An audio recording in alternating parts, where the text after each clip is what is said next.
মিরপুর ১০ সেনপাড়া পানির ট্যাঙ্কি lux Pharma এলাকায় ডেসকো পরিচালিত একটি বিশেষ বিদ্যুৎ অভিযান শুরু হচ্ছে।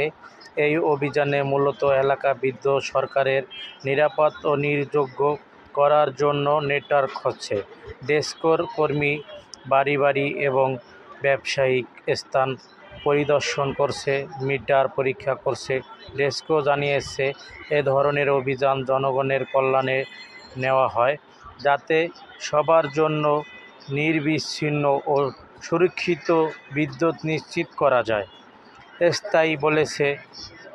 স্থায়ীরা বলেছে, এই নিরপেক্ষ বিদ্যুৎ হঠাৎ বিশ্রাম করে এবং সঠিক বিলিং হবে যা শেষ পর্যন্ত জনগণের সুবিধাই নিশ্চিত করে। ডেসকো সাধারণ মানুষের সচেতন থাকার পরামর্শ দিচ্ছে।